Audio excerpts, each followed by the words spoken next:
Canada. Yeah, baby. We're here. We're going to have some fun for once. One of the tater tots just didn't make it. Oh, not good. Not good. This doesn't apply to the 2-second rule. We'll leave this over here for the birds. Throw it in the garbage. You know, I love a road trip. I clear my mind. I think about things. I come up with ideas. I listen to great music. I work the phones. I drink some Burger King coffee. You know, I got it all going on. Good morning and welcome to another episode of Out of Spec Dave. I've decided to head to Canada for a 3-day weekend. Kathy's down in Florida. She went down to visit Katie. I put Bailey in a rover, so she's staying with a dog sitter. And I've never been to Quebec City. And you know what? It's been a long time since I've done a road trip. So I decided to take the Model Y in a little bit of a snowy morning here. I'm in Norwalk, Connecticut right now. And I haven't taken this Model Y on a lengthy road trip in a little while. So today's the day. I'm going to do it. We're going to be heading up through Vermont, all the way up to Quebec. I think it's 3 Supercharger stops. First stop's going to be Brattleboro. The overall trip is going to be about 500 miles right on the nose. And I hear there's an ice hotel up in Quebec City. Actually, not only did I hear, I tried to book it because I thought that would be pretty cool. But it was all booked up. So I'm going to be staying at this gorgeous hotel called the Fairmont. Looks like a castle. I can't wait to see what that looks like. I hear they have an indoor pool, which I'm looking to relax in just a little bit. And so let's get into this video and go for a classic Out of Spec Dave style road trip in a Tesla Model Y.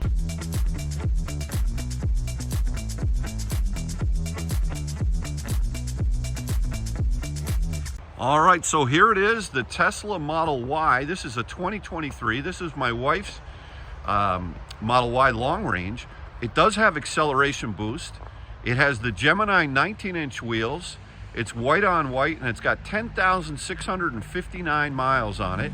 This is going to be the vehicle of choice for today's road trip, which is going to be right around 500 miles on the nose. And it's 7 a.m. on Saturday morning. So I'm hoping to get up there, I don't know, by dinner time. I'm going to take my time. It's going to be a total of 3 stops. The first stop's going to be Brattleboro, Vermont. And yeah, let's get into this. So here I am in the back of a Burger King. I figure I'll start with some quality breakfast here. Let's get in. And, oh boy, I left my GoPro on. Here we go. Let's get in and go over the trip. It looks like, let's just see here. All right. The overall trip, the first stop we're going to do is 154 miles up to Brattleboro. And let's just see the overall trip. You can see what we're going to be doing is going here from Norwalk all the way up, first stop to Brattleboro. Second stop, I believe this is St. Johnsbury. Yeah. Basically just north of St. Johnsbury. And then we're going to cross over the border somewhere over here and go up to Sherbrooke and then over to Drummondville or Grantha, not sure which.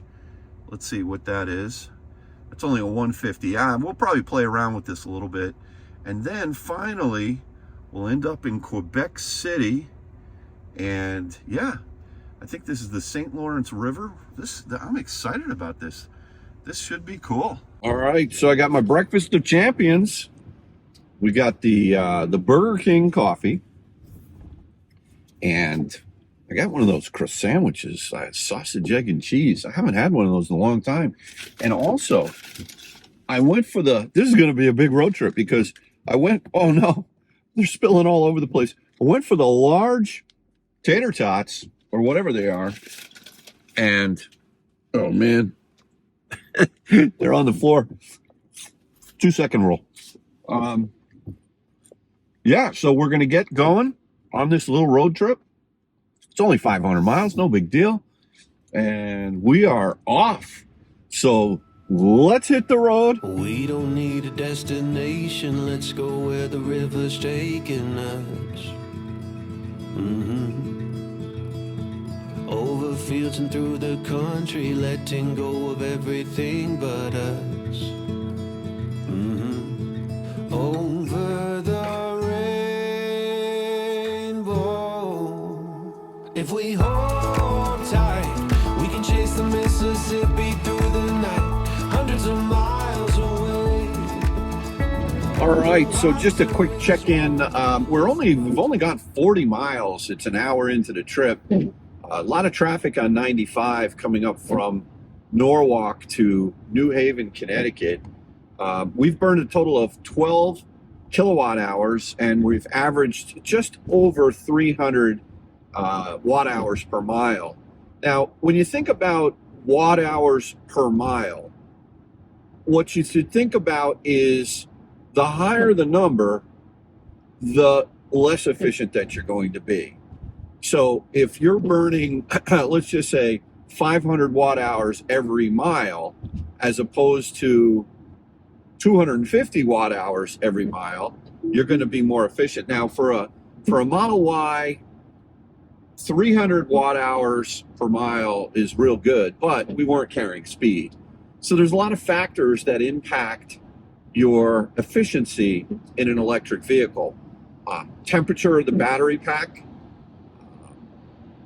rain, the size of the car that you're driving, the weight of the car, the shape of your car, the speed, and of course the temperature that's outside in general. All these factors go into it. Now, the thing about the Model 3 is it's a super efficient car, but obviously it's 10% less size in every dimension. But look, you don't really have to worry about these things too much, but sometimes the terminology gets a little confusing. So, the size of the battery pack, how much energy can it store, is in the form of kilowatt hours. Sort of think of kilowatt hours equivalent to how many gallons of gasoline does your tank hold in an internal combustion engine car. So, and then kilowatts is the number of watts in thousands that you are actually either burning or charging up at. So when you go to a charger, the question is, how many kilowatts are you pulling? Is it a 350? Is it a 250? Is it a 150? All these terminologies. It's a little more complicated than just put gas in your car. But I think if you embrace the language and you start thinking about it, it's not that difficult. So anyway, we are now 43 miles into the trip, heading north on 91 in Connecticut, just north of New Haven. And we'll check in later. But so far, slow trip, but I'm in no rush. I'm going to Canada.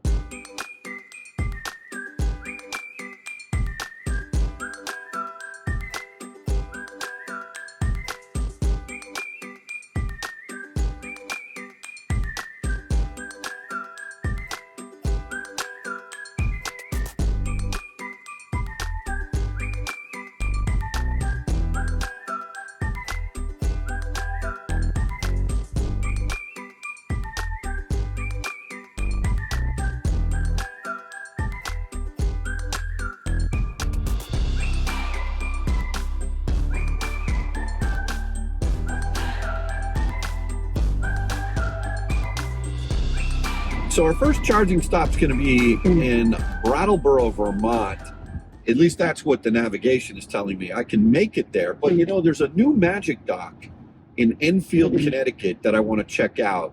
And what Magic Dock is a V3, or it could be a V4 eventually, but we'll talk about V3 and V4 in a little bit with respect to Tesla. But there are two standards for charging a car here, at least in the United States right now. It's kind of think of it like, Panasonic VHS versus Sony Betamax, for those of you old enough to remember videotapes.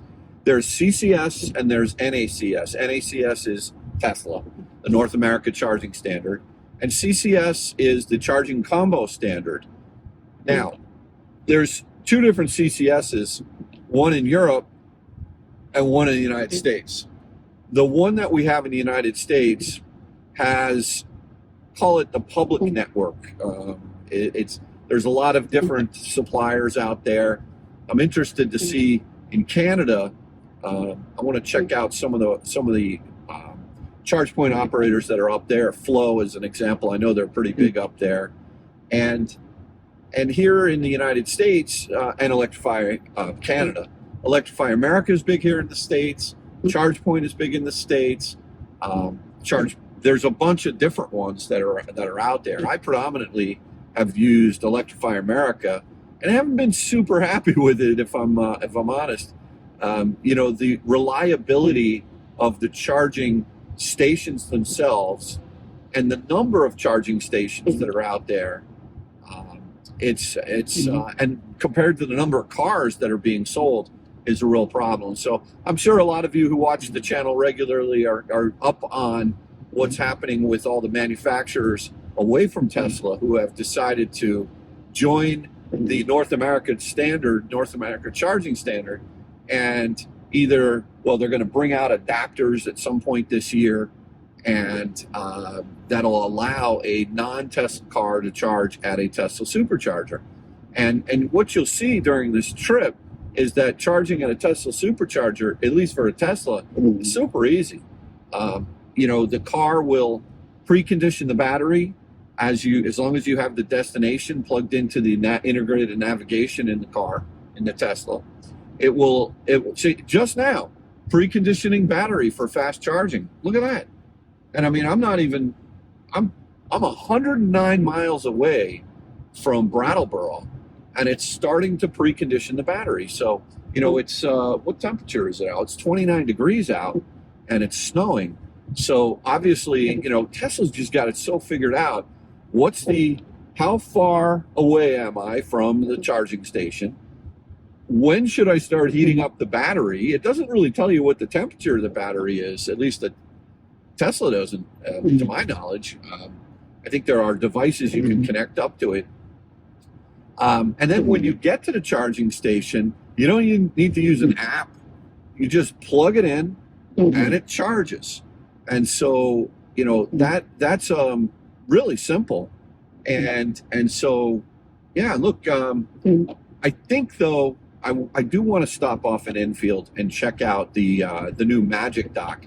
So what the Magic Dock is Tesla for very few. We thought there'd be a lot more Magic Docks out there, right, for non-Tesla cars, but it's such a beautifully elegant design where you can actually use at a Tesla Supercharger. You can either plug your car in using the NACS port if you have a Tesla, or you can pop it up and pop it back down and plug the car in. It's got a little adapter inside there, which is the CCS adapter, which allows you to plug a non-Tesla car in. And it was right around this time of the year last year that the first Magic Docks were introduced, and I charged my wife's GV60 up at Brewster, New York, the day that it went live. I remember that, and it's super exciting.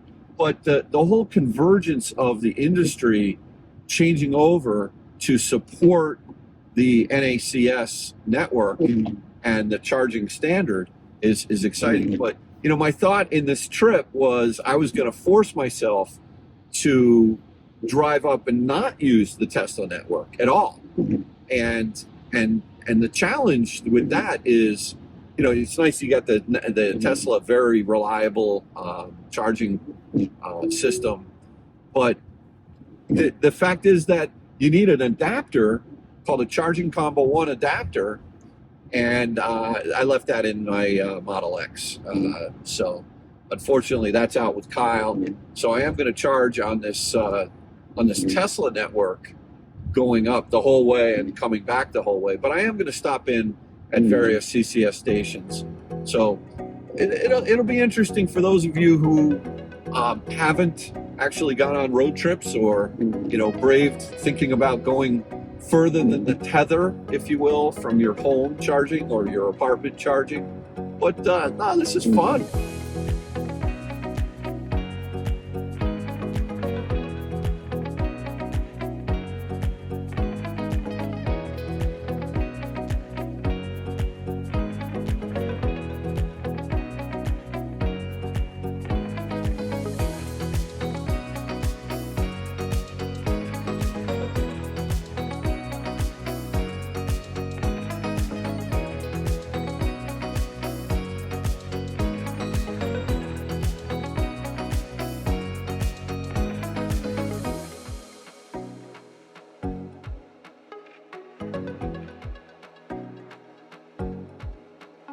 All right, so let's talk a little bit about Tesla's Autopilot.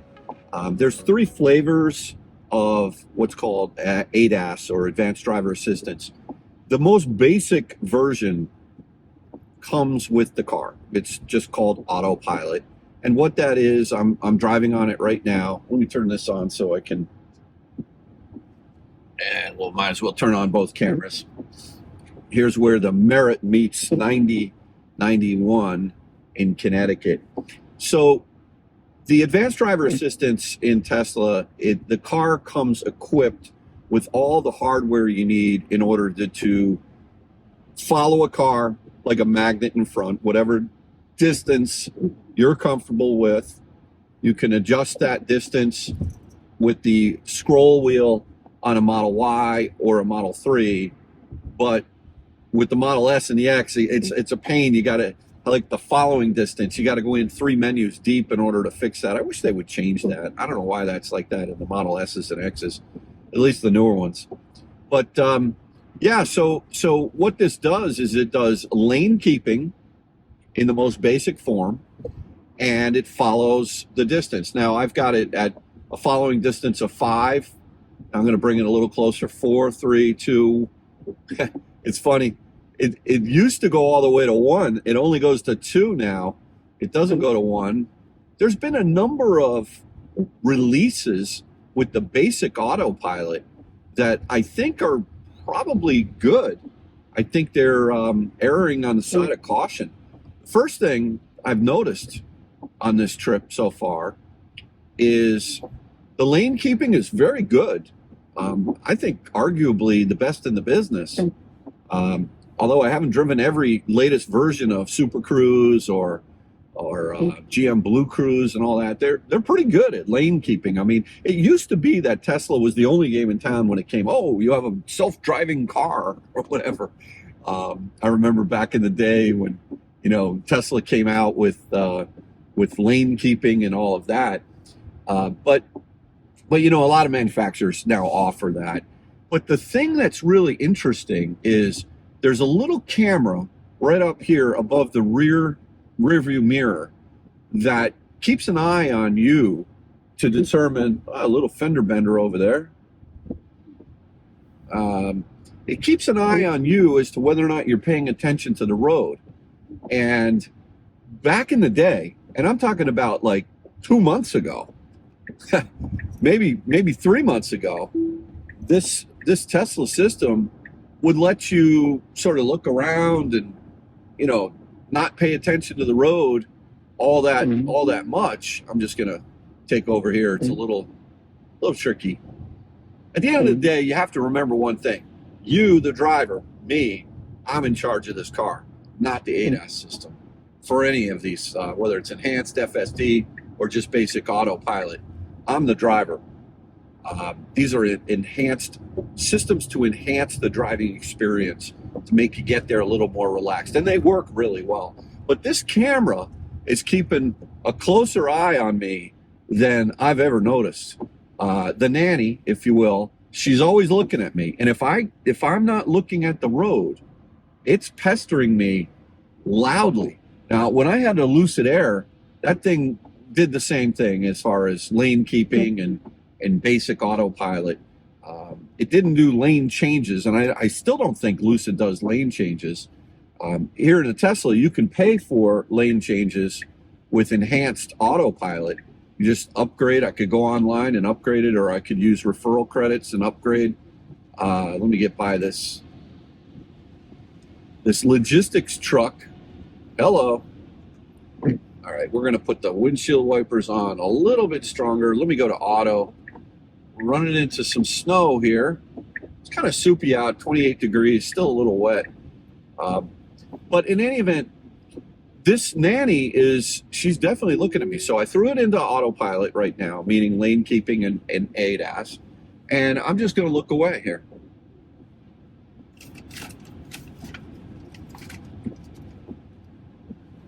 I'm trying to prove a point that it's looking at me, and it's not yelling at me as much. And I'm looking away from the road right now. kind of keeping an eye on it, but not really. So you know what? What's interesting is I'm going to make a prediction here. Not a prediction, but my assessment of this ADAS system here in the latest version of the software, at least that I'm running. Let me see what version it is. Software, where are you? Version 11.1, 2024.2.3.05, and then some super long string.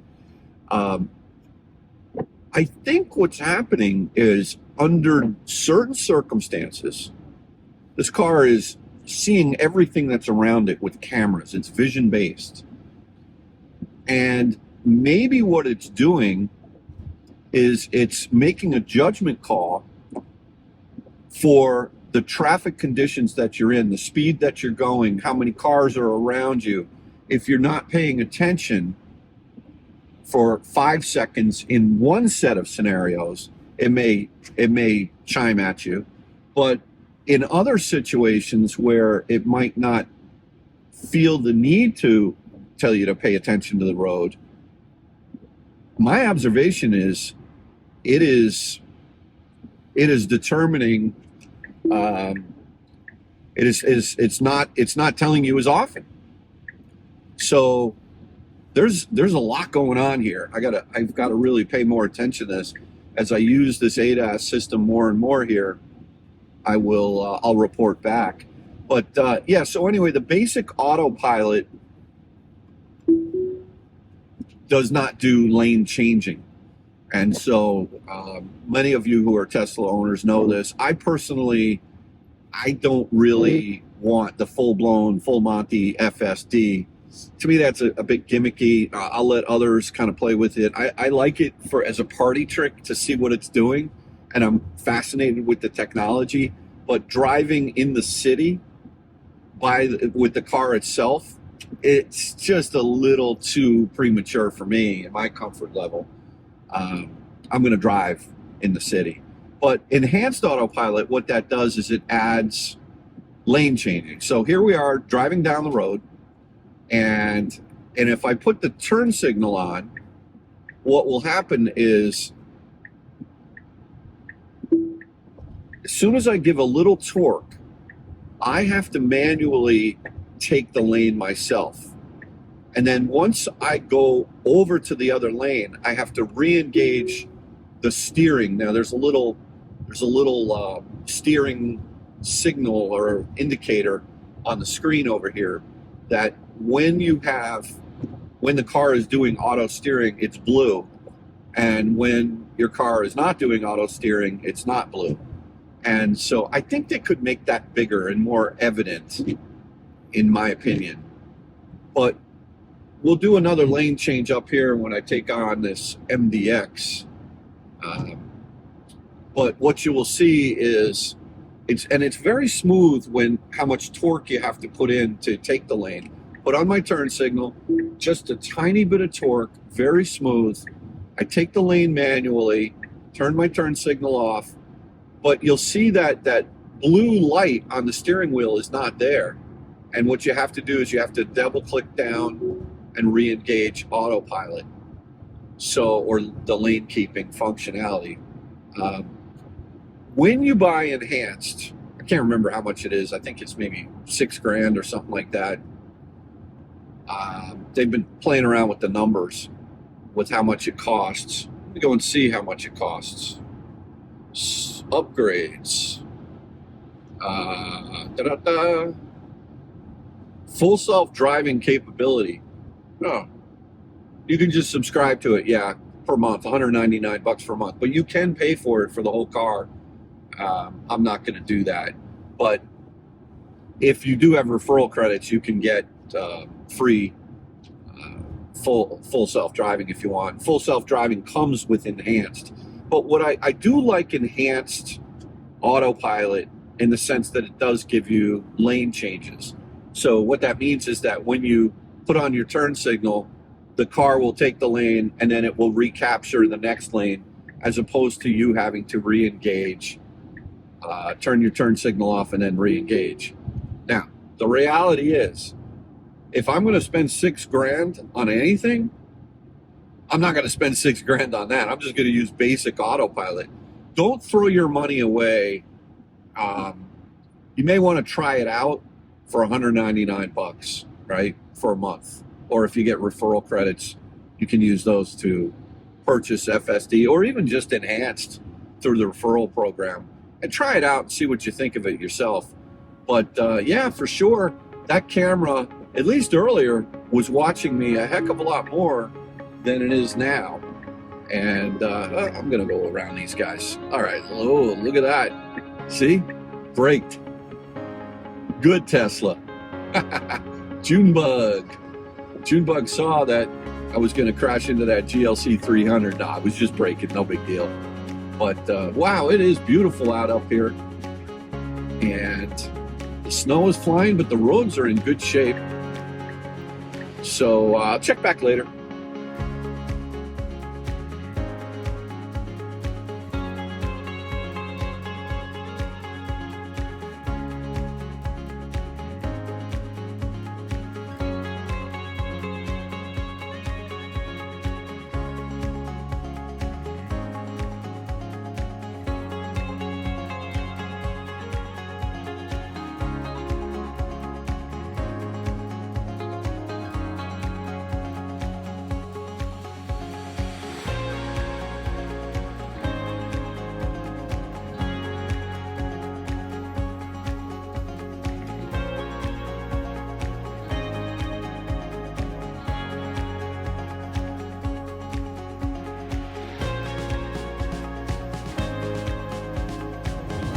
All right, so we're very close to Enfield, Connecticut, and we're going to stop off there. You can see on the map where we are, and Enfield is just up the road from us. What's interesting here is you can see that there are 10, it tells you that there are 10 stalls available, 1 car en route, and 12 stalls in total, which may mean that, that's interesting. That must mean that 1 car, 2 cars are charging, 1 is en route. I mean, that's really smart intelligence. It's giving you so much data as far as, you know, the status of how busy it's going to be there. I love that. All right, so here we are in Enfield, Connecticut. What a great installation here. This is Magic Docks, and there's level 2s over there, which I'll show you in a moment.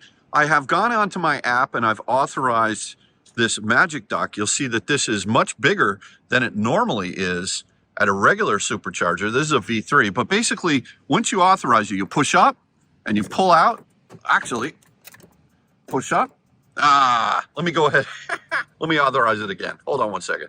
All right, so there's a new functionality. You got to push and hold the button for 2 seconds and then push up. Hold on. What is going on here? Push up. I don't know. I knew that this was something was new here, Tesla. I got to figure this out. Hold on. All right, I'm going to try a different one. This is number 1D. Press and hold this button for 2 seconds. Now, okay, now you can pull it out. For some reason, 2A is not working over there. So what you can see here is this is the CCS charging combo standard attached to the NACS. Now, I'm not going to charge here, and obviously I don't even have my combo 1 adapter, but if you have a Tesla, you don't need this. But if you have a non-Tesla car, this is amazing. I love these Magic Docks. I wish more Magic Docks were out there, but we've got a total of 12 stations here. Only 2 other Teslas are charging at the moment.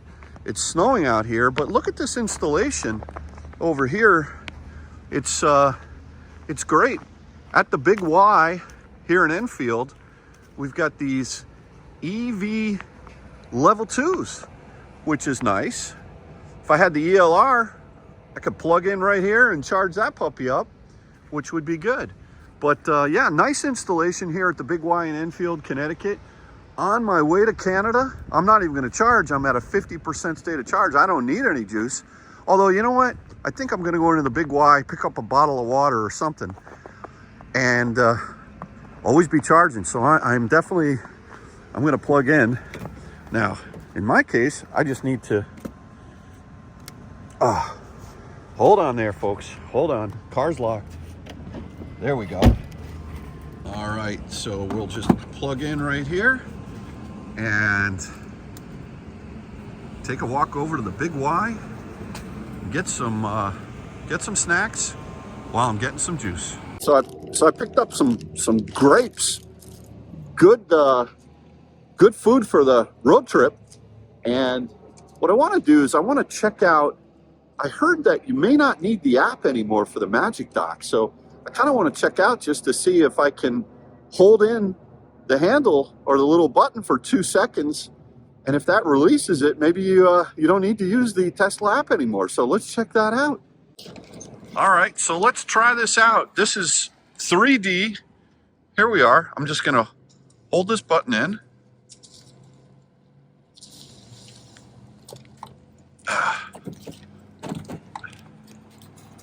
Try it again.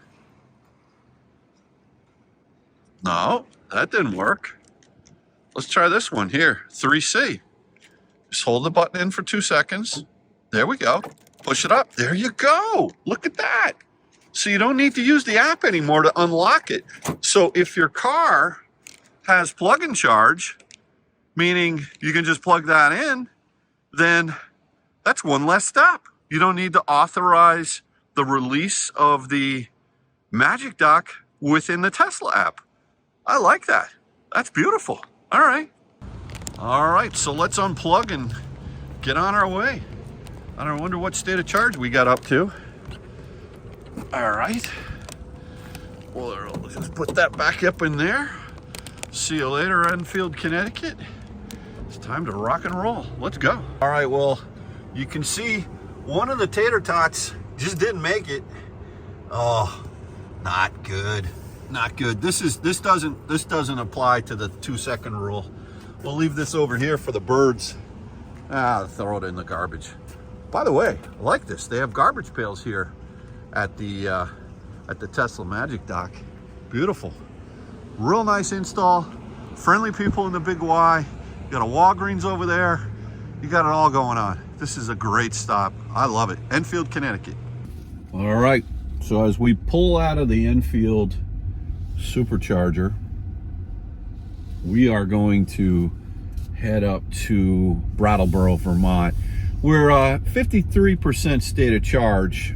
Really didn't take that much juice. I just went in for a few minutes. By the way, I'm sort of becoming a grape aficionado. I like some of the grapes that I've been having from our local ShopRite in Norwalk, Connecticut. They've been really good. Other times they're not so good. These grapes are good. Enfield. 500 feet. And by the way, the grapes that, what am I doing here? The grapes that were, wait, I want to turn off this lady's voice. She bothers me. There we go. The grapes that they had in there, they had the organic grapes. They didn't look good, and they were like $5.59 a pound. So I figured out, let me get the non-organic grapes, and they're really good, and they're a lot cheaper. So I don't know. They just, the organic ones doesn't look good. So we've got 53% state of charge, showing 167 miles of range, and St. Johnsbury, Vermont. See, once you get up into Vermont, you got to be a little careful because the infrastructure is not great. Now, the good news is I'm staying on 91, so there's no issue there. But, we just lost a GoPro. But the thing is that it's 172 miles to St. Johnsbury, and as a result, I need to stop in Brattleboro. Now, I could have stayed on the hook here a little bit longer. Brattleboro is only a 150, I believe, but I want to stop in there. I haven't been to that Supercharger in a while, and I just kind of want to check it out and see if they've made any improvements to it. So I don't mind stopping there and then hopping up to St. Johnsbury afterwards. But yeah, when you get up into Vermont, especially if you start knifing off into the ski resorts and the mountains and the little villages, there's not a lot of infrastructure around, and so you have to be very careful with that. But yeah, well, listen, let's hit the road, back on the road. We are going to, we're in the northernmost section of Connecticut. We're going to be coming into Massachusetts now, and Springfield, and then we're going to let it rip up to Brattleboro, Vermont.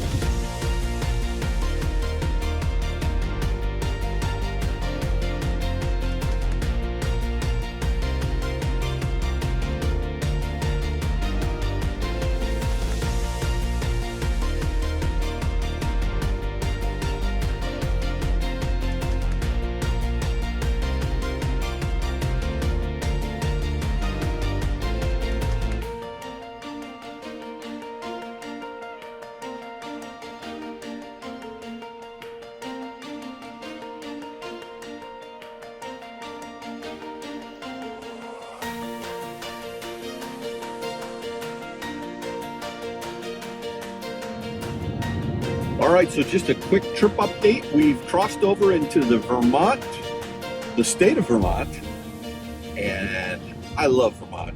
Great state.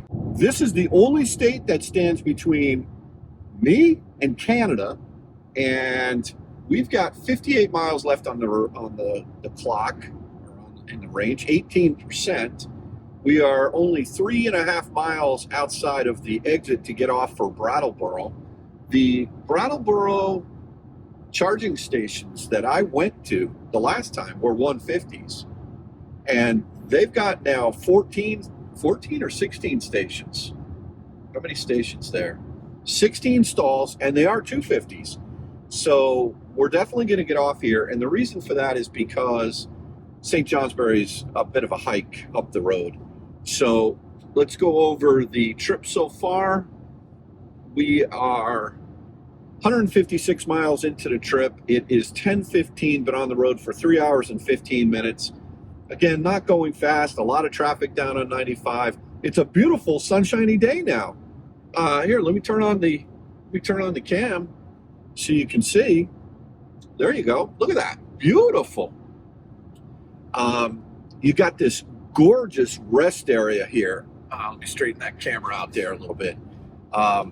My buddy Rob Wadsworth, who builds homes up in Vermont, he did not build this rest stop, but he's an unbelievable timber frame home builder. And I remember when they built this rest stop over here, gorgeous barn. Like when you think about Vermont and you think about just, timber frame barn, get off this rest stop here in 91. Beautiful, absolutely spectacular. Rob didn't build it. He should have. He could have. He would have made it better, in my opinion. Anyway, it's gorgeous though. So we're going to get off here. We've burned 58 kilowatt hours. I did take a little bit of juice, 3% roughly, in Enfield at the Magic Dock over there. Our consumption has gone up 367 watt hours per mile so far. And in the last 65 miles, which is since we charged in Enfield, we've burned 392 watt hours per mile. So you can see the average is sort of in between that 300 and the 390 between the beginning part of the trip and now. So anyway, we'll get off here in Brattleboro. And yeah, I'm excited to check out the new V3 stations that are here. I haven't seen these yet. Hey, Kyle. Hello. How are you? How's your trip? Very good. Very good. Snowy this morning, and now I'm just getting off Brattleboro, and it looks like they've got a brand new 16 station 250 V3 here. And, that's an upgrade. Yeah, because it used to be 150s, I believe.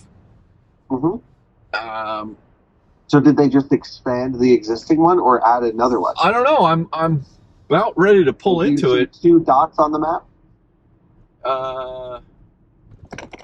Here, I'm about to pull into it. I can give you the real time. Yeah, well, you'll see if there's still some V2s around. Yeah. Yeah, it's still at the, I think it's a big Y. Okay. Yeah, so what they did here at, go ahead, sir. They the V2s were up against the dumpy Econo Lodge, and then they put some that are opposite. There's a guy charging a Model Y on a V2. He probably doesn't understand what the hell he's doing, but Or he's just high charge and doesn't. yeah, I have a feeling he doesn't know what he's doing. Well, it doesn't matter. It's only going to be like a 5-minute time difference. Yeah, no, I know. But anyway, yeah, they put them opposite. They put them opposite, so they're now up against where the entrance to the Big Y is. Oh, it's actually a market something. Okay, so Brattleboro, Vermont. Here we are. We've got a total of 8 V3s, and these are relatively new since I've been here. They don't look like they're super new, but I haven't been up this way in a long time. But I remember when the V2s over here, that's all we had here in Brattleboro. You know, it's not the greatest stop. I mean, you have a market over there. It's a price chopper, sort of an upscale price chopper.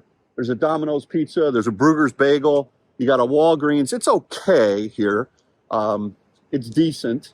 And so anyway, pulled in with a state of charge of 17%, pulled 192 max. That was it. Was preconditioning for quite a while before I plugged in. So even though it was a V3 at 18%, only pulling 192 on a 250 at 18%. I mean, not loving that. I think the Model X would do a heck of a lot better, but I do need to get some windshield washer fluid because even though it's nice out now, I went through a ton of windshield washer fluid coming up here. So I'm going to run over, grab some of that. So far, the trip is great. Just Kyle just called to check in, see how I'm doing. Kathy checked in. She's in Florida. It's going to rain there. It's not raining here, honey. So anyway, let's go get some windshield washer fluid. All right, here I am in Brattleboro, Vermont. Look at this thing over here. And right over there, we've got the Model Y charging on the V3. All right, so here we are in Brattleboro, Vermont. We've charged up to 71%. We will reach St. Johnsbury with plenty of juice, 14, 15%. We'll only have to stay there for a little while. I say it's time to unplug. What does that say? 225 miles of range. And I have enough energy. Look at that. Just told me I have enough energy. I think I got more than enough energy. Well, if Tesla's telling me I have enough energy, that's one thing they're conservative on. Usually you can push it. They're not conservative in terms of EPA estimates, but they are conservative in terms of telling you when you have enough energy to get to the next charging station. So again, like I mentioned, we're going to be going ultimately up here to Quebec City. We're down here in Brattleboro now. Next stop, St. Johnsbury, and then we'll go over the border into Canada. And then this is all new territory. I've never been up this way before. So this is, I'm so excited. This is going to be so much fun. Hey, listen, before I leave Brattleboro, one interesting fact, you can see that these are the V3s over here. And one of the reasons why you can tell is you look at the cable thickness here. The cable thickness, it's a lot thinner on the V3 than it is on the V2. And what's strange to me is that we got 5 cars here. And 2 of the 5 are charging on the V3, but 3 of the 5 are charging on the V2s. Now, it's possible that folks are maybe not understanding that these are V2s, but look at the thickness of the cable here, right? This is how you know this is only a 150, which are 4 shared and 4 split, whereas the V3s, you've got a lot faster, 250s over there. So if you're in here in Brattleboro, make sure you charge on the V3s, not on the V2s, unless you're at a really low state or high state of charge where it doesn't matter. All right, so this is the first charging session of the trip. Now, back in Enfield, I did go from, I think, 51 to 53%, but I'm not really counting that. So the first charging session was at Brattleboro, Vermont.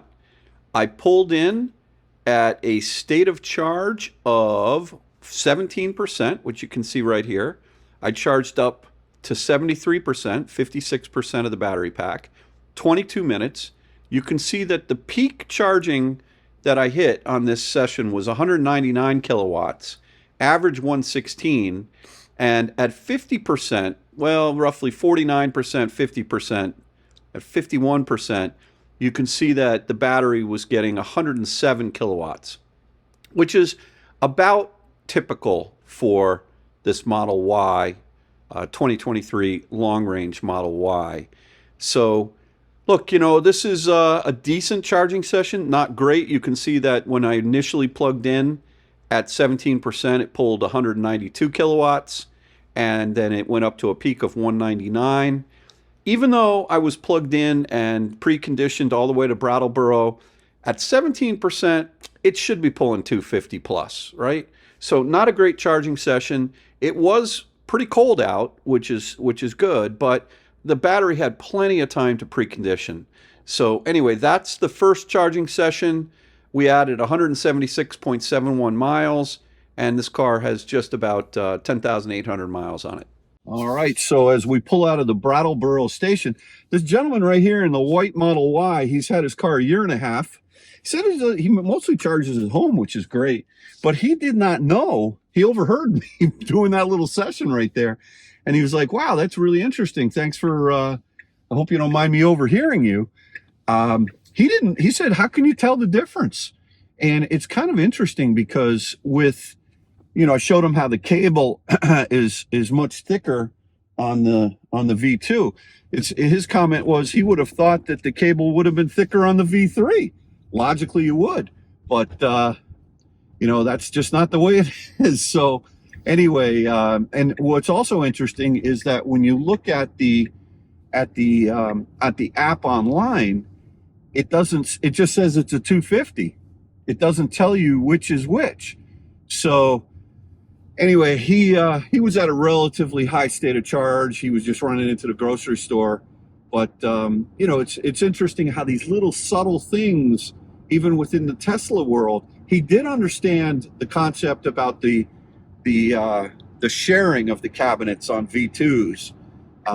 So if there's 1A and 1B and 2A and 2B are open, and someone's at 1A, go to 2A or 2B so you don't force split, because you'd only pull 75 kilowatts. I think they dynamically split now the logic on them, but it's definitely not like on a V3, or which I'm sure a V4 as well. If you're able to pull 250, the whole station itself, in that case, all of the 8 V3s they've got load balancing across all the stations. So unless every car is at a super low state of charge pulling 250, you're most likely you're going to be fine on a V3. You don't have to worry about cabinet A, B, C, D, whatever. You can just plug it into any one of them.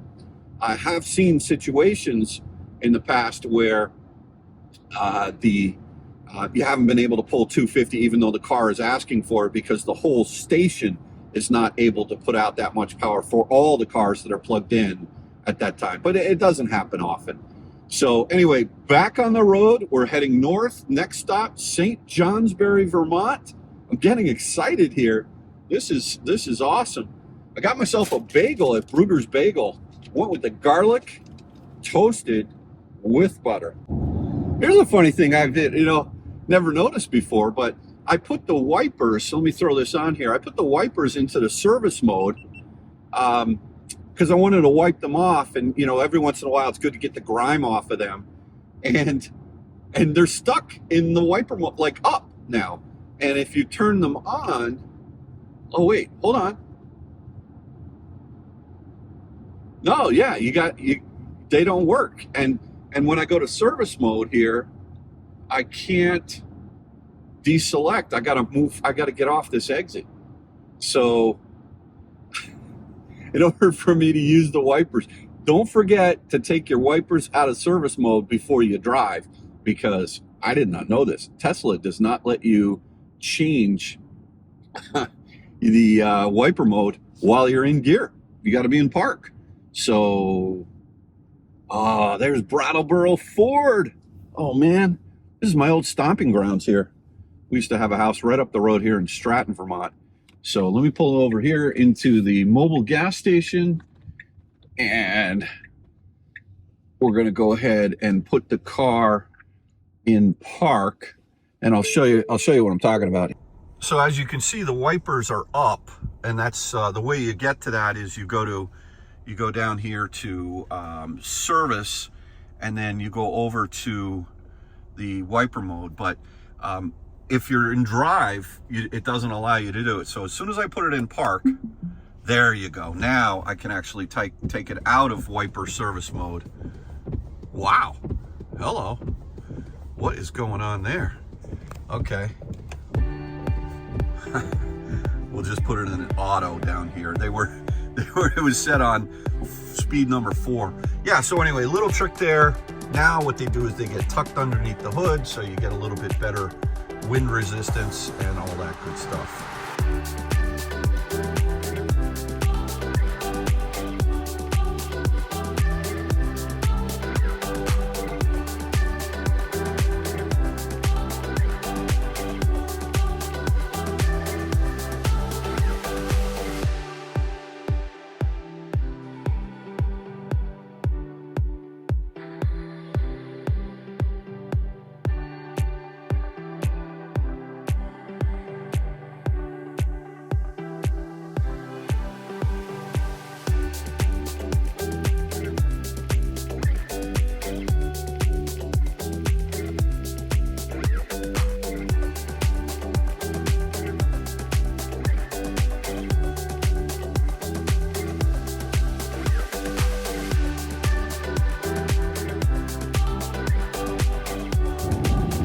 All right, so just a quick check-in. We are somewhere about 50 miles south of St. Johnsbury, Vermont. We're 216 miles into the trip. We've burned 77 kilowatt hours so far, and the average watt hour per mile is actually nestling right around 350, 355. Since our last charging stop at Brattleboro, which was 58 miles ago, we've been averaging 333 watt hours per mile. So interesting weather. We're in sun, we're in clouds, then we're in snow squalls, and I am loving this road trip. I've got some great tunes cranking. I just ate a garlic bagel from Brugger's toasted with butter on it. Oh boy, oh boy. I might want to top that off with some of the grapes that I bought at the Big Y. But yeah, trip's going really well so far. No issues. Oh, look at this. A Mitsubishi Eclipse Cross Tour. Yikes.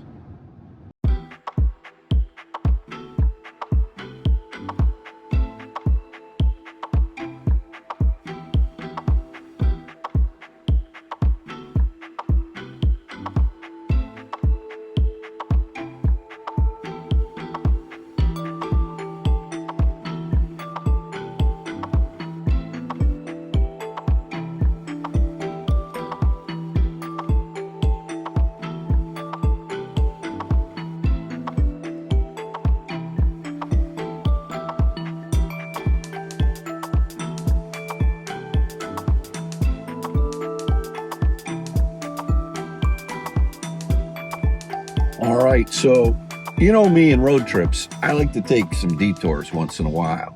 This is an obvious one. We're going to check out Hanover, New Hampshire. What's there? One of the Ivy League schools, Dartmouth College, a great little town. We're crossing over right now the Connecticut River. We are in Vermont at this moment in time. And as soon as we cross over this river, look at this bridge here. We are going to be in the great state of New Hampshire. Boy, oh boy. This is a great little town. Very cool. Town of Hanover. Speed limit 25. Then it says speed limit 30. I don't know. This is the live free or die state. I think I'll do 32. All right, this is just so picturesque here. We've got the Hanover Inn over here on the right. Let me give this thing just a little windshield wipe there. Dartmouth College over here on the left. What a great college town this is. It is 31 degrees out. Doesn't look like it's windy at all. You know what? Let's take a quick drive down this street right here and check this out. Look at this little college town. Oh yeah. Boy, oh boy. This is really nice. Solid. Lots of nice little shops. Lou's Restaurant. The Baker. Oh boy. Molly's Restaurant. Guess I should have stopped for those people.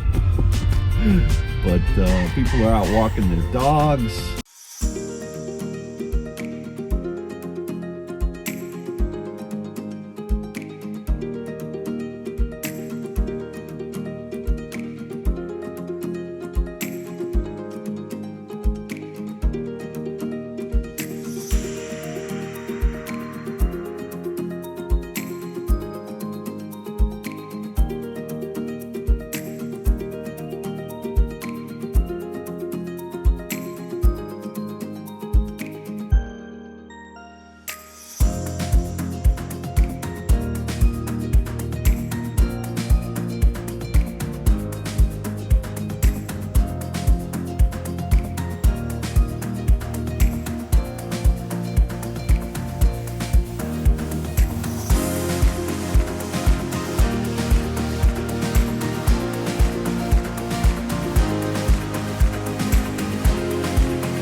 All right, so beautiful campus.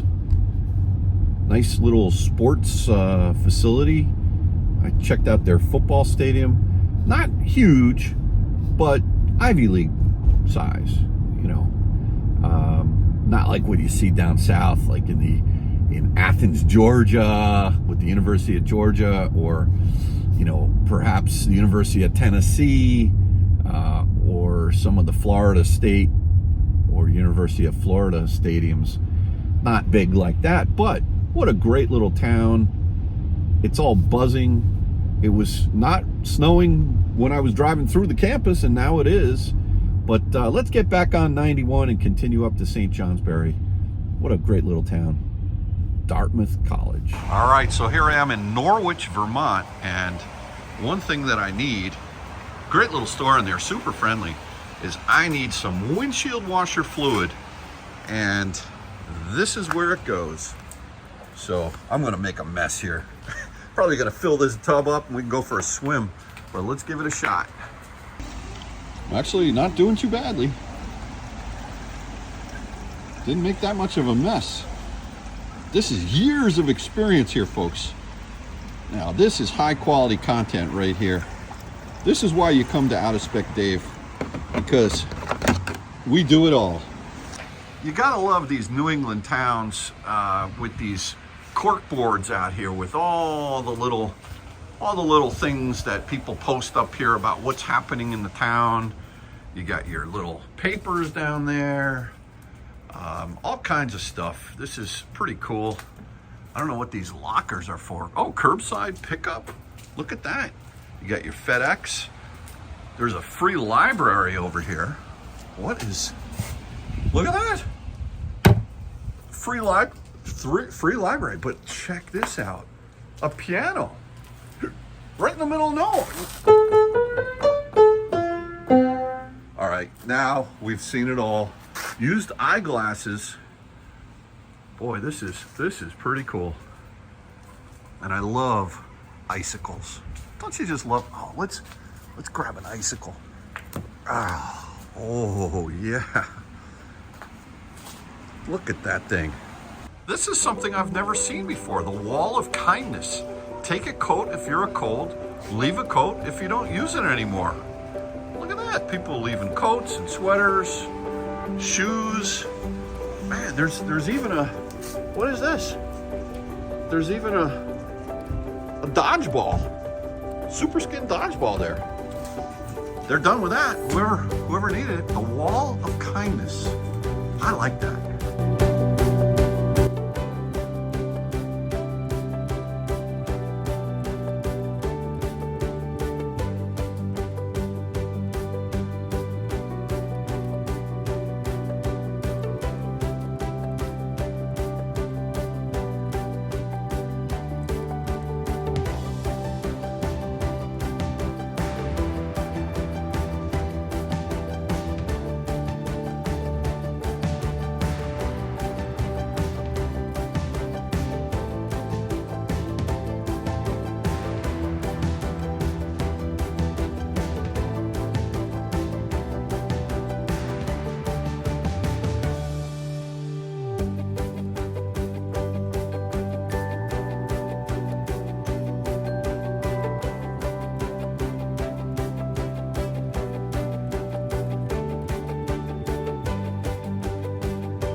All right, so here we are in St. Johnsbury, Vermont, and boy, I'll tell you what, there's nothing here. It's a giant empty parking lot. There are no Teslas here. Not that I'm complaining, it's a V3. I mean, there's an old Radio Shack, shut down. I haven't seen one of those for years. It's J.C. Penney, shut down. We got a Ocean State job lot and a Fisher Auto Parts, but there's no food here. Man, oh man, I'm glad I brought some Cheetos. Looks like the Model Y grew a mustache there. Oh yeah, proper usage here. All right, we've got connectivity in this V3. Let's jump in. We pulled in at a 7% state of charge. Let's see what we have going on here. At a 10% state of charge, 11%. Yeah, we're pulling some serious juice here. 250. Just said 253, so that's good. I was preconditioning for a long time. Yeah, I like this. This is good. Okay, so let's go over the charging session in St. Johnsbury, Vermont. Pulled in with a much lower state of charge, 7% versus Brattleboro, which was 17%. You can see that I went from 7% to 67%, so 60% of the battery. It took 21 minutes. I pulled in, and immediately, it was interesting, kind of went up 158, and then we jumped all the way up to 249 max. So pretty good, at least according to Teslafy. We added 189.27 miles. The car was up to 10,949 miles when I pulled in there. And look, a pretty decent curve here. At 50%, let's see what we were pulling. I always like to look at the 50%. Oh, wait, that's miles per hour. Wait a minute. We've got the charger, the battery. This is a little different. This is strange. Okay, let's just go to 30. Let's go to 51% or 50%. Battery level, there we are, 49%. Yeah, it's pulling 108 kilowatts again at 49%. At 52%, down to 102. So somewhere in there, it's driving, it's coming down from 108 to 102. Again, at that 50% state of charge. You know, I wish this thing had a better charging curve, to be honest. Anyway, that was the St. Johnsbury charging station. Not the greatest place if you're hungry. Not the greatest place if you're looking for Radio Shack to be open, because it looks like it closed about 10 years ago, maybe 20. Anyway, that's St. Johnsbury. All right, so just a trip summary so far. We are 292 miles into the trip. We have got average energy consumption, 357 watt hours per mile. Not great, but I've been carrying some decent speed. We've burned a total of 104 kilowatt hours, and we just charged from up to 66%, and actually we're down to 7%, I believe, is what I remember. Yeah, this St. Johnsbury V3, no complaints about the charging, but man, there is nothing going on here. I mean, I went into the Dollar Tree store. I almost bought some tapioca pudding, but I decided not to. I don't know. Anyway, we are going to continue on our way to, next up, we're going to be hitting the border here real soon. I'm excited. This is going to be fun. We're leaving the country. Out of Spec Dave, back in Canada. This is the second month in a row. Maybe some of you'll remember I went skiing up in Whistler with my daughter Katie. But you know, that was a fun trip. This is work. Okay, I am working this weekend. If this is work, I love work. Anyway, we're gonna get back on 91. We're gonna keep going, and we're gonna head north. So to get back on 91 north after you leave the St. Johnsbury V3, it's about 4 miles on this road here, Route 5, traveling north. And you'll notice on this road there are signs for the vast trail network. And the question is, what is that? That is the Vermont Association of Snow Travelers, of which I think I am still a member. There's the St. Johnsbury Country Club. Okay. Anyway, yeah, so the Vermont Association of Snow Travelers, that is, it's a voluntary club. There are voluntary clubs all throughout the state, snowmobiling club. And I know that's not a green thing. There are electric snowmobiles, but for the most part, you know, there are 4-stroke and 2-stroke sleds and all of that. But I will tell you, not a lot of snow up here in northern Vermont. It's kind of sad. I mean, this is, you know, the middle of February. There should be a lot more snow than there is right here. It's I don't really know how the season's been. Now we're down in the kind of in the gully, in the flatlands by the on the border of New Hampshire, and up to the west is where the mountains are. And I would imagine as you get into the higher elevations, I mean, there's still some snow here on the ground, but anyway, I don't know how many people are riding their sleds out today on the vast trail network, but not a lot of snow.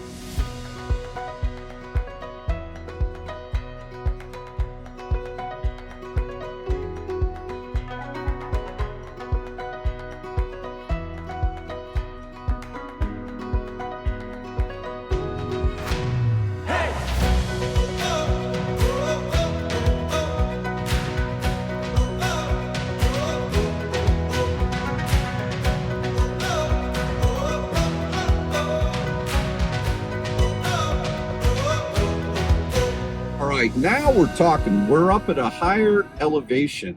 As a matter of fact, there was a sign right back there that said 1,991 feet above sea level, which is the highest elevation of I-91. Was that right? 1,991? Seems like a lot of 91s in there. It was somewhere just less than 2,000 feet above sea level. This is beautiful. Lots of snow up here. This is where you need to come if you want to ride your sled. So yeah, very, very different, beautiful. It's turning out to be a sunny day here in northern Vermont, and looky what we have here coming up behind us. Oh yeah, Porsche Taycan. I'm just gonna keep doing what I'm doing. He's gonna fly right by me here, but what a beautiful sight this is. Taycan Turbo. Where's he from? No license plate. He's from nowhere. You like that? Yeah, his license plate fell off. Who knows? He's driving it like he stole it.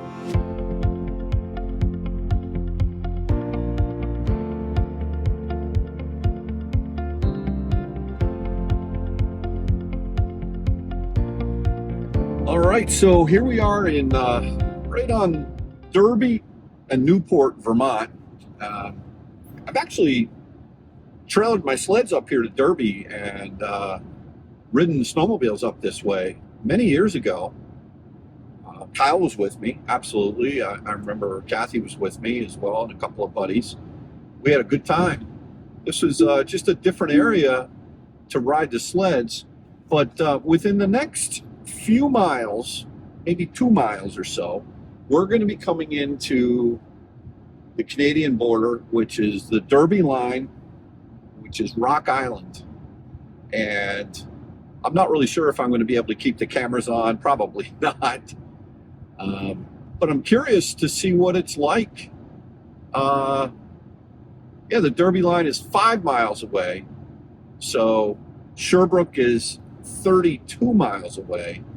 So this is very, very desolate up here in northern Vermont.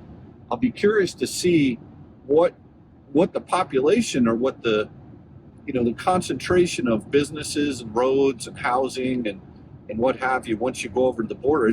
I read somewhere a statistic that like what percentage of the people live basically on the border in Canada, and it's a tremendous amount that live in the southern part of Canada, and not a lot of people, at least this part of the country, live in the northern part of Vermont or New Hampshire or Maine. It's really desolate. So I'll be curious to kind of measure that dichotomy as to see what it's like, the contrast, if you will. So yeah, I think we're probably going to go into lockdown mode here, perhaps as we get to the border, but I'm excited. This is great. Just a quick summary here in terms of the trip. Where are we? Trips. We've gone 334 miles. We've burned an average of 363 watt hours per mile, 121 kilowatt hours in total. And, not great, but I'm carrying speed pretty well. It is cold out. It has gotten colder and colder. When I left the house this morning, it was 33 degrees, 32 degrees, somewhere right around there. And it's consistently been dropping throughout the day. In St. Johnsbury, it was 22 degrees. And now here up in Derby, it's 19 degrees, 2:25 in the afternoon. And, definitely chilly out there, a brisk day, as we say. Not a lot of wind at all. Everything is beautiful, and there is more snow up this way. At the higher altitude on 91, there was more snow than there is here at this lower altitude. But yeah, this is exciting.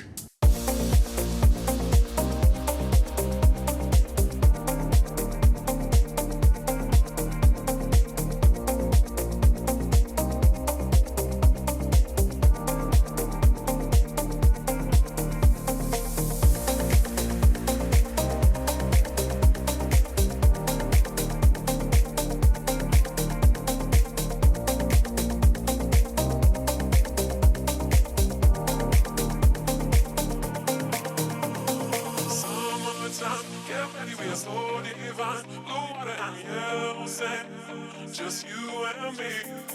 Summertime, get ready, we are so divine. Blue water and yellow sand. Let's live our dream. Summertime, get ready, we are so divine. Blue water and yellow sand. Just you and me. Summertime, get ready, we are so divine. Blue water and yellow sand. Let's live our dream. All right, so we're in Canada. That was easy. Basically, nice gentleman, he said, where are you going? What's the purpose of your trip? I told him I was going up to Quebec City to check out the city. Never been before, tourist. He asked me if I was bringing any alcohol or tobacco. I said no, which I'm not. And he said, when was the last time I was in Canada? I said, just last month over in Vancouver. And he said, thank you very much. Have a good day. Handed me back my passport. And off I went. Just got a message from T-Mobile, which said, welcome to Canada. So, this is an interesting sign up here. I remember that radar detectors are illegal in Canada. Now, I'm not using a radar detector. I've been using Waze on my phone when I've not been recording. But yeah, I remember that radar detectors not legal in Canada or Virginia. I can't remember what other state. It used to be Connecticut, but that's no longer the case. All right, so this is where I need to start thinking about. In fact, I got a C- in French. I just, I feel I'm so psyched. I'm out of the country. This is cool. I'm into a really cool country. I like Canada. I think it's a beautiful, beautiful country. I think the people are super nice. I don't really know that much about the government or the healthcare. You hear all these different things, but boy, oh boy, it was gorgeous out west, and I've not spent as much time as I should. For example, I've been to Montreal, been to Toronto. Kyle used to live in Toronto. Used to go out and visit him all the time. He was up there for a little while. I've never been to Quebec City, so I want to check it out. This is amazing. Now I got to figure out what's the speed limit here. Speed limit says 62. That's what I'm doing. I'm actually doing 62. So, yeah, Canada. Yeah, baby. We're here. We're going to have some fun for once.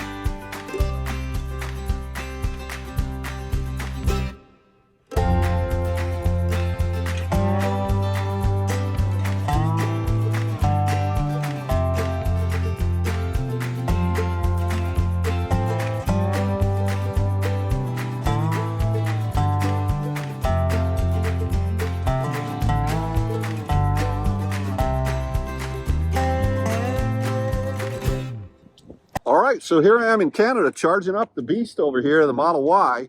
And what's really cool is right next to the Tesla Superchargers, we've got this Circuit Electrique, CCS, Hydro Quebec. Interesting. And I'm going to check this out. I don't really know that much.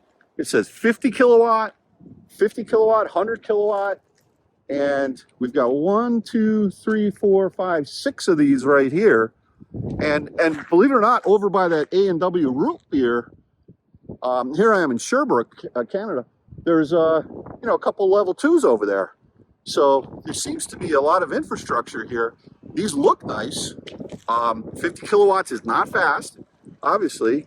And here's a Nissan. There's a Leaf pulling in here, just charging. It seems like normal stuff going on here in Canada. I'm loving it. Oh yeah, we got the Chatamo and we've got the Combo. And what's nice is they have French and English here.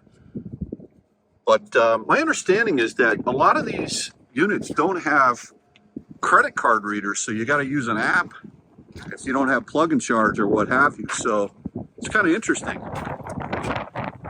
Well, just next to the Tim Hortons over here is this Voisin. It's basically it's like a 7-Eleven. And but guess what I got? I got cheese curds. Look at that. What are we in Wisconsin here? And I got a Cadbury chocolate bar. And now, while the car is charging, I'm going to go to a deep charge because I don't know what I'm doing up here. I'm sure I'm fine, but I'm a little hungry. Don't want to eat too much. But check this out. We got this A&W de Couvre de la Famille Burger. I don't know what that means, but I'm going to go try it out. Alrighty then. So pulled into Sherbrooke, Quebec, Canada at a state of charge of 24%. Took it up to 88%. Did a bit of a deep charge because I was in a foreign country and I didn't want to worry.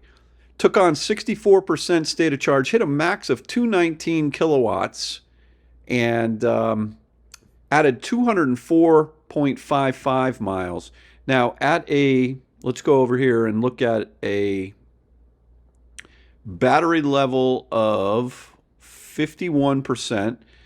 Yeah, we're only pulling 101 kilowatts at 51%. So that kind of gives you the idea as far as how this charging session went. From 24 to 88%, 64% in terms of how much we filled up the battery, took 33 minutes. So that was Sherbrooke, Quebec, Canada. Love that A&W root beer in the frosted mug. And, oh, the onion rings are to die for. You got to get them. All right, so I was just talking to this nice gentleman here who has the Leaf, and he was explaining to me that you can either use an app or you can get a little plastic card and just touch it up to, I guess right over here. You can just touch it right to here. And what's really nice is I asked him, why are you not charging on the 100 and the 50? And you know what he said? He said, because my car can't take anything higher than 50, so why would I block the 100? That's what I'm talking about, Bolt users. That's what you need to learn. That's the proper EV etiquette. I like that.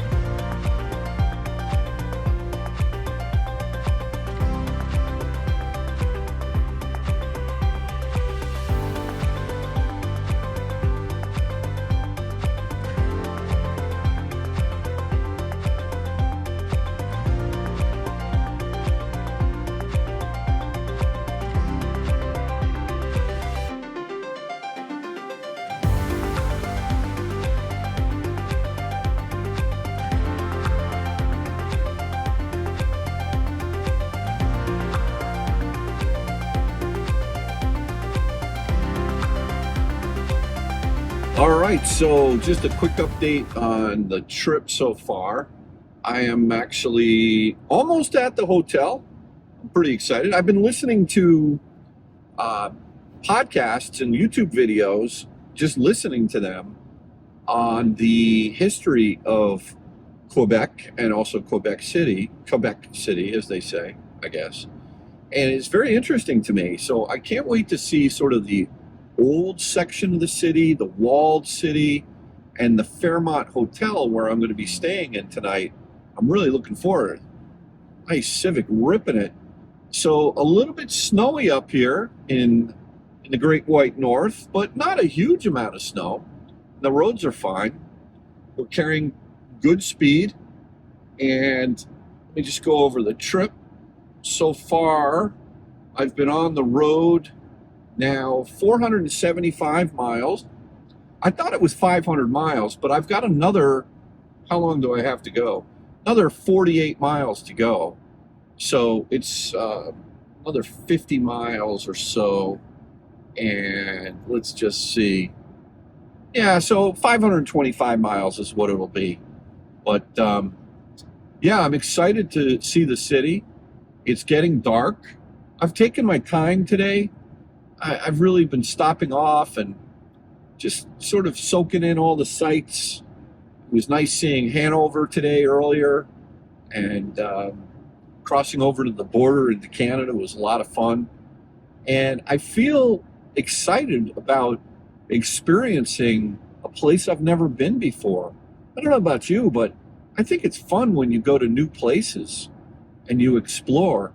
And what I like is that I'm going to be seeing this through the eyes of that I want to bring Kathy here. And I know she wanted to be here, but she's down in Florida where with Katie where it's raining. But at least she's warm. It's 16 degrees out. And, you know, it's amazing. You can feel the glass, you know, once you start getting below 20 degrees and it's windy and the wind is blowing the snow across the road. Every once in a while is like a little bit of a whiteout on the road. So I'm in Canada, that's for sure. Next stop is going to be the hotel where I'm going to check in. I'm going to get a nice dinner. I don't know what I'm going to do.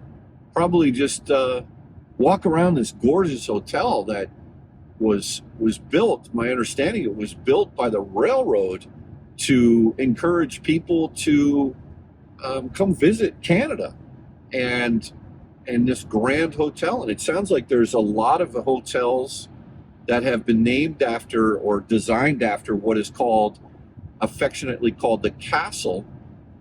This is the Fairmont Hotel, I guess is what it is.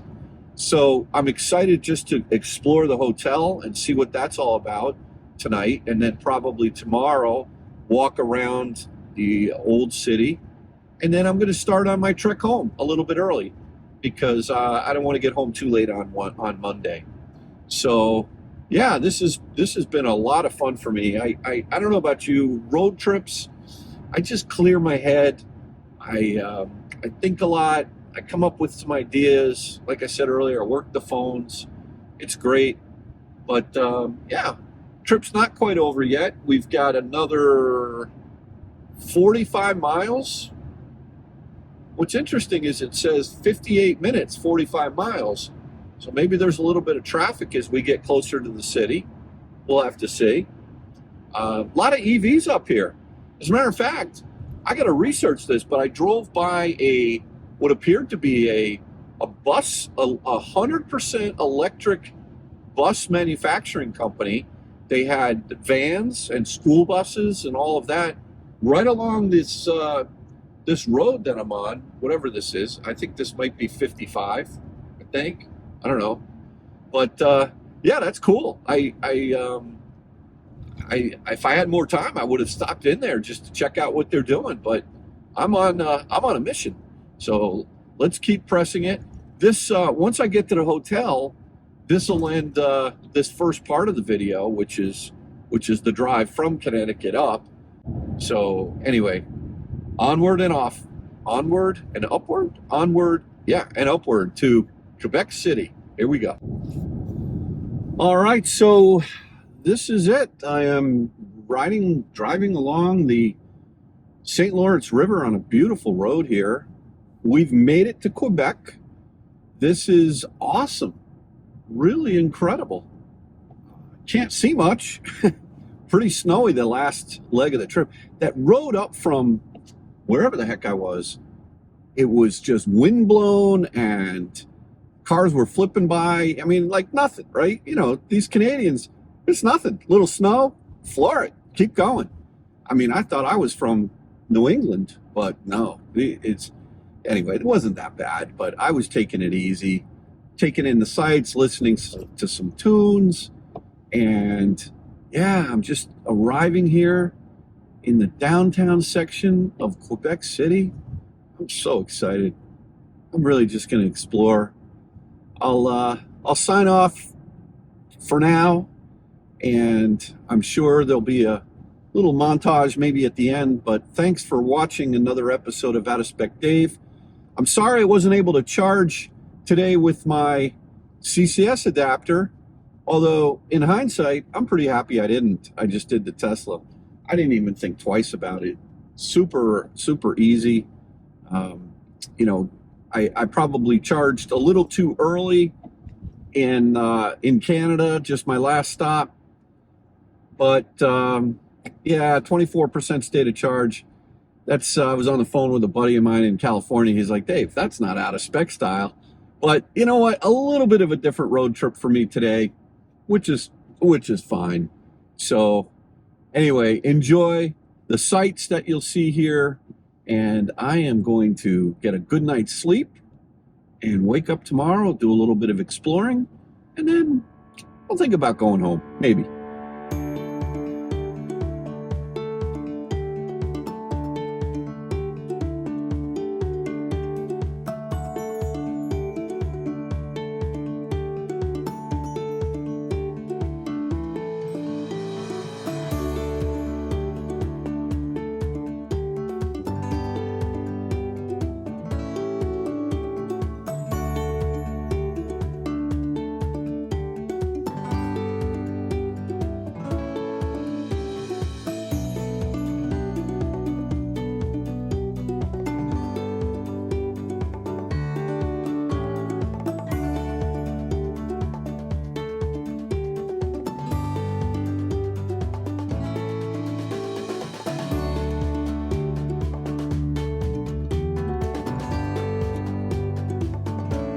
All right, so I'm checking in to the Fairmont, but the problem is I got the wrong key card. So the next gentleman is going to take my phone. He's going to go park it, and I'm going to go check in, and then we'll be all right. But this place looks amazing. I can't wait to explore this city. This is a sight to behold. Have a good one.